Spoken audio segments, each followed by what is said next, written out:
In the show you can kind of piece together Washington at a specific moment as a city that was on the vanguard of this particular kind of abstraction. All of these artists were living in Washington, D.C.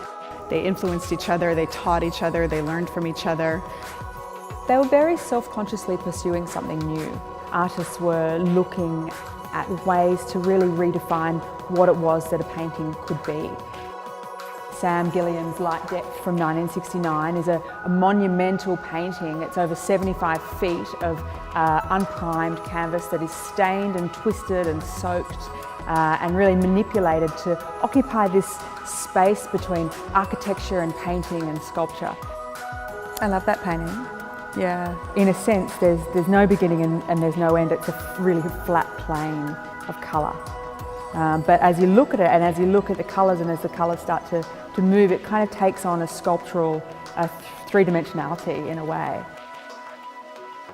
The artists were really interested in the expressive power of color, and a lot of them really tried to free color from its support and explored the way that color operated on its own. So we have 10 paintings by Gene Davis. He was a teacher here at the Corcoran, and he was also an exhibiting artist. And with these paintings, what's so beautiful about them is that you'll never experience them in the same way twice. You can sort of enter the painting through one colour and then let your eye take you through the picture. You would agonise over the colour relationships and sometimes only completing 1 or 2 stripes in a day. If for Davis it was the stripe, for Downing it was the dot. Tom Downing is another one of these artists who the Corcoran has collected in great depth. We have 5 paintings on view now.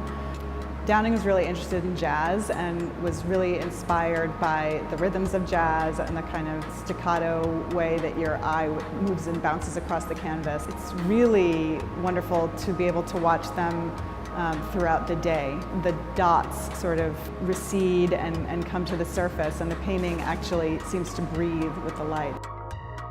These artists were concerned less with the emotion of the individual artist and more about the expressive power of color, liberated from individuals and liberated from objects, and how color operated in the real world.